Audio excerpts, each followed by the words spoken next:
All right, Adam, this was practice number 11 of 15 for the Buffs, a close scrimmage, although there was some, recruiting going on, coaches, things like that were able to watch. And, Carl Durrell, we got to see it. We couldn't report on it, but he did talk about it, so we were able to.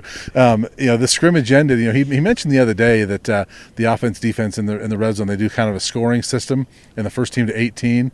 Well, the defense was winning and closed things off by Kayla Moore, getting the pick of Brendan Lewis on the last play, sealing things. That's good for the defense, maybe not so good for Brendan Lewis, but we did hear the offense had a pretty good day overall. Yeah, I think walking in here, we're concerned maybe the offense struggled for a second straight week, but it does sound until that point that they were doing pretty well. It's interesting, this scoring system they just put in this past week, and talking to a couple guys after the scrimmage, they said they love it, especially the defense, because they actually can score points. If they stop the offense from scoring, they get 7 points. If it's a missed field goal, they get 4 points. So, and then even talking to Deion Smith on offense, he said now there's an urgency. You have to score or they get points. It's not just you're going to lose your possession. Yeah. And so that's they do that with red zone work, which makes a lot of sense because the deck is stacked against the defense in a red zone situation, from a scoring standpoint. So it sounds like those guys really have taken to the competition. This has manifest itself in the program. Yeah, I actually asked Jake Wiley about it earlier this week, and he said he loves it, that the team loves just the competition, and it kind of fires guys up and gets them going. So that's kind of cool. But, I guess good moment for Kayla Moore getting that one. Brendan Lewis, maybe wants to have that one back, but, Carl Durrell said, I was standing right behind him, saw what he didn't see, and he'll learn from it. And that's what this time of year is for anyway. So you and I have done a lot of interviews over the last few days since our last video. Let's talk about some of those real quick. And today you talked to Deion Smith and Tyron Taylor, two guys I've talked to recently. What were your thoughts as you talked to those guys? Well, Deion Smith, his optimism, because he's a naturally optimistic guy, it doesn't take long talking to him to know that he's got a positive attitude about things. Yeah. He had an ACL his senior year of high school, and then so to get another torn ACL in the other knee here, that was a tough road back. And they're constantly recruiting guys and trying to recruit over you, and he was kind of an afterthought going into last season, to be honest with you. Everybody's talking about not only the top two guys on the depth chart, but the third spot. Ashad Clayton was the guy that the fans were clamoring about, and so he's just excited to get back out there last year, get a few touchdowns, work the rust off. This spring he shed the knee brace, and I still think he's going to be kind of on the outside of that discussion in terms of who's going to be a starting running back here. But and I wouldn't pick him to be the starter today, but he's a guy that's going to have a role on this football team and probably get quite a few carries in 2022. Yeah, he had just under 200 yards last year. I would expect him to be more than that this year. I see him as a better depth piece than even he was last year. So Tyron Taylor, I talked to recently. When I talked to him, he was playing a lot of nickel, also some safety. What did he have to say today?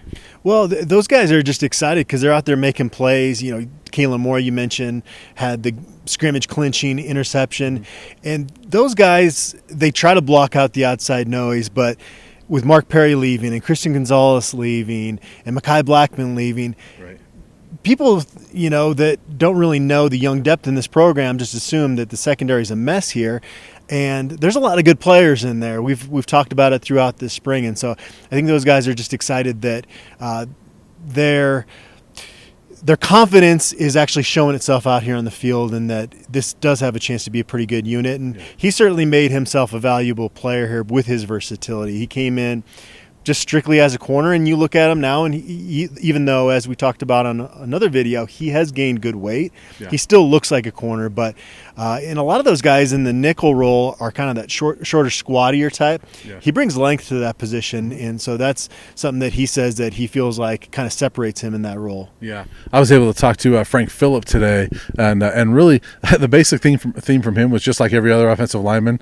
He actually said this is like taking a blindfold off and being able to see now and learn things. And so again, another offensive lineman, kind of revealing, just the differences they have. They love Coach Devan. The biggest thing with Frank Phillip, I don't know if you've had a chance to talk to him this spring, but he said his shoulder feels great, that it was impacting him last year. He goes, it's hard to quantify how much, but he certainly felt it last year, and now he feels really good, feels confident, which he didn't have a whole lot of last year. And, and he said he just had to play through it last year and kind of go through some of those struggles. And, if you remember a couple of years ago, there was a time that he looked like he was considering not playing football anymore.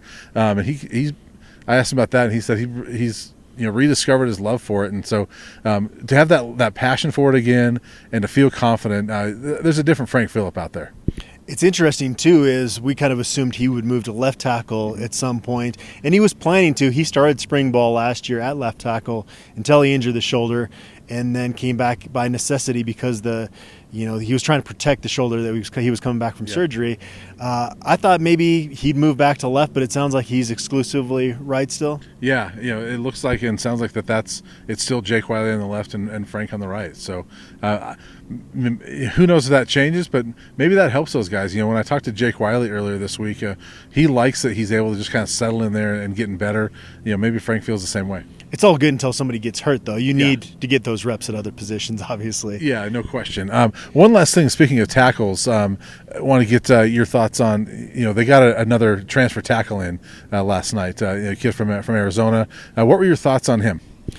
Well, it was interesting. I thought with all these transfers, you'd want guys that are going to be immediately able to get on the field and help this team, and maybe he will come in and do that. He is not on campus yet. Yeah. So that part of it surprised me a little bit. This is a guy coming from Illinois that was pretty much exclusively a run blocker, and so he was going to be a project coming into Arizona, and I think you had a chance to talk to him as well. He just didn't know, hey, do these guys at Arizona, this new coaching staff that I didn't commit to, I committed to Kyle Devan and that staff. They come in, they honored his scholarship, but he didn't really feel like I'm loved by this coaching staff. They didn't recruit me here, but he used last year to put on some good weight and try to work on the pass pro, which he said Colorado will be getting a better version of him, given that he had that year at Arizona to redshirt than they would have gotten had he come straight out of high school. And it was interesting because I asked him about his weight because I'd seen that he had got up to 290. He told me he's actually at 275 right now and wants to get to 305. So he's a bit of a project to get to where he wants to be. And he actually said, he goes, maybe I'll play this year, get to that point.